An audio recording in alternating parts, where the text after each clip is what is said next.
Hey YouTubers, good afternoon. I've been messing around with the gearing on this Coleman CT200. When I say gearing, I mean sprockets. And I just achieved in my neighborhood 42 miles an hour. It'll go more than that, but I just don't have enough room, stretch of road around the circle that I'm driving it on. My whole goal was to increase top end. Now obviously when you do this you're gonna lose a ton of bottom end, and you know, if you can afford to sacrifice that, you know, so be it.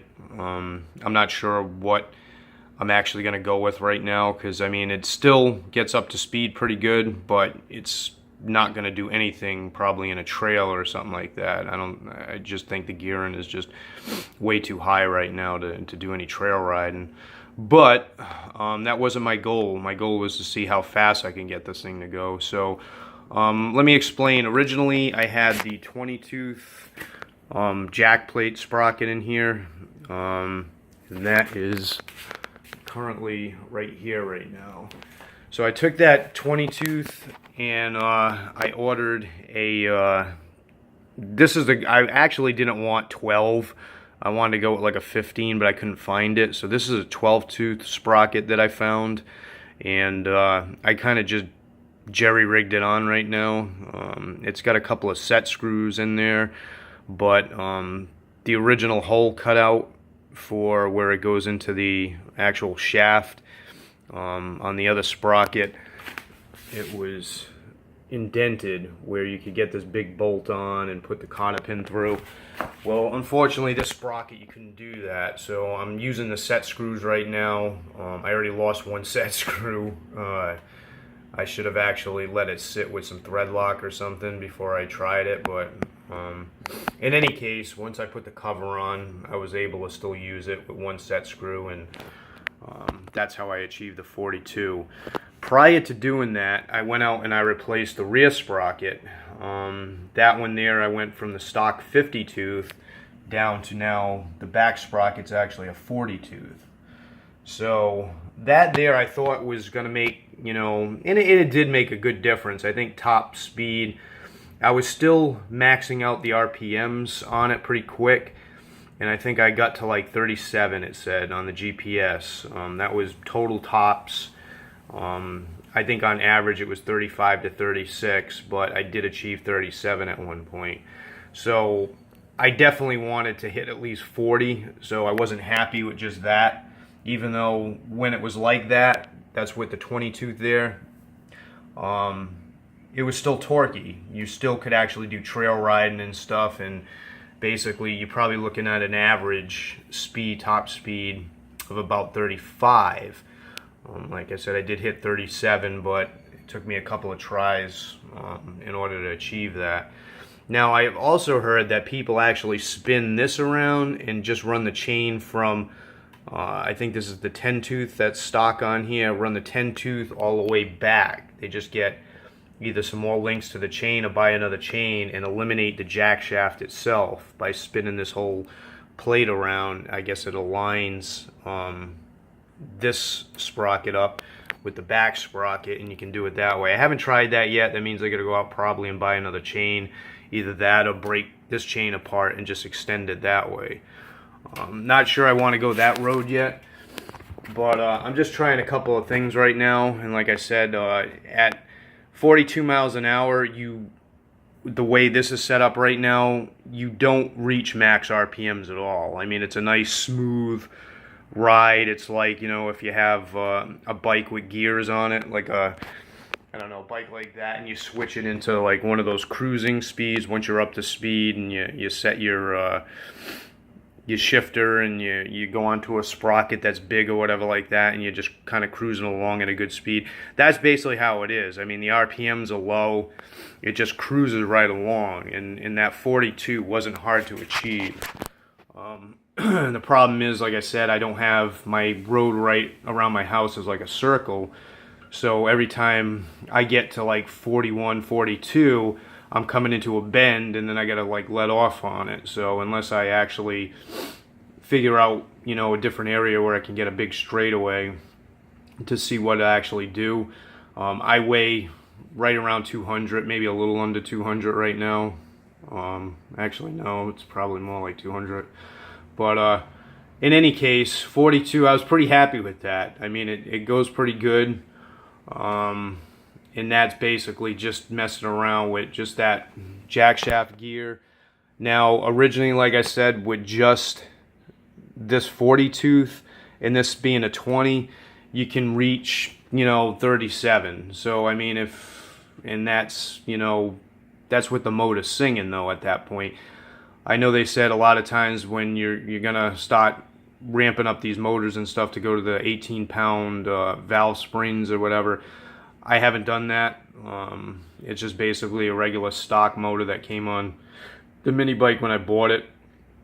I just wanted to see with minimum work. I do have the governor off, which, the governor on, when you remove these governors, as long as you make sure that you do the trick, and I have that in another video, with making sure that this spring here is connected onto your butterfly so this bike don't take off. I mean, that it makes a world of a difference, because it makes the mini bike ride more like a motorcycle, and you don't have that constant stop and go with the motor being limited on the RPMs or whatever that it's going.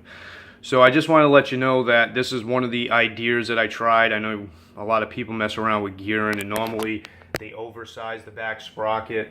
And I know when you actually use the torque converters on these things, that helps out big time. I wasn't sure if I wanted to invest into a torque converter, because I know the torque converter actually helps you maintain bottom end on takeoffs, and then when it starts opening up, then you actually achieve your top end, which is a lot better than having to change gearing around all the time to achieve what you're trying to achieve.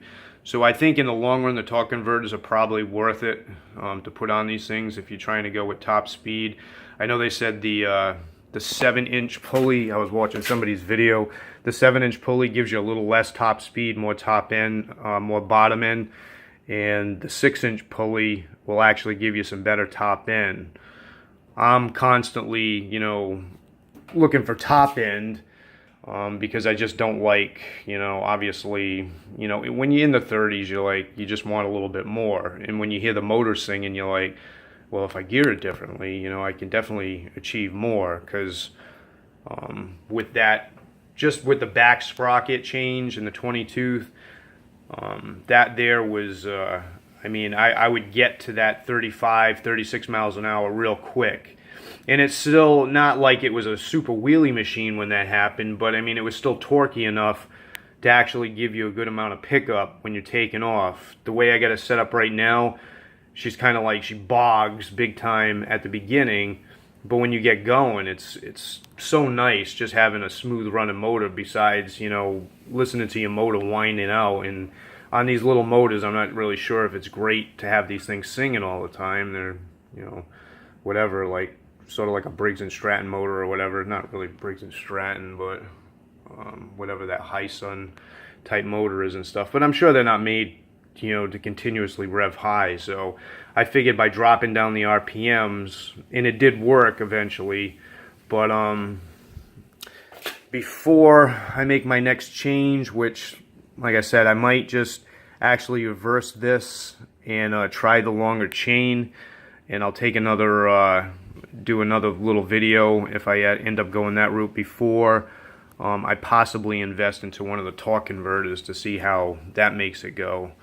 The torque converter, ultimately, I think, because you're going to achieve your bottom end and your top end, I'm not sure if your top end will be as much as what I'm getting now, because, like I said, if I had more stretch of road, I would think this thing is going to be at least in the mid-40s, if not maybe a little higher, depending on, if I crouch down and I try to reduce air friction and stuff as I'm cruising along, because I'm just basically sitting straight up and down and holding the throttle down, and that's basically how I'm getting the 42 just in the little circle that I live in, or a little cul-de-sac, whatever you want to call it.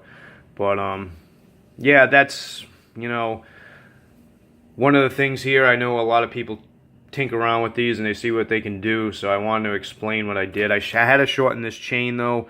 This chain was too long, so I took a few links out of this just to connect the small little sprocket on. I didn't even think this thing was going to move, because you figure that's a 10 to 2 or whatever on, well, 10 to 12 2 sprocket. So I mean, that's, you're putting a lot of pressure and stuff on your crankshaft and everything when you're doing this. But she ran fine. Like I said, if it wasn't because I really wish this was countersunk, in other words, where I could get the that crown bolt on and put my cotter pin back in, which I mean I would feel a lot safer on. But after I lost the first little set screw that's actually on here, that actually is holding it to the shaft, I ended up putting the cover back on, just in case, just to at least hold the sprocket on, so the sprocket wouldn't go zinging off on me. But yeah, that's it. So good luck. I know you guys like modifying these things and stuff. The rest of this motor is all stock, like I said, besides the governor removal. So if you guys make any changes or something like that, keep me posted. If you find something that works, let me know in the comment section. Give me a thumbs up if you like it. Like I said, it's we're all out there to kind of help each other and stuff like that. I mean, between the back sprocket and the front sprocket, back sprocket, I think between shipping and everything was probably around maybe $30. The front sprocket was only $12, but then with the shipping and stuff, it was probably around $20. So I didn't sink any big money into this right now, and to achieve 42 miles an hour, that's probably pretty good. So alright guys, you like it, thumbs up, and keep me posted if you guys have any better changes or any better ideas on how to do this, and keep up the good work out there on the YouTube performance upgrades on these Colemans. Thank you, bye bye.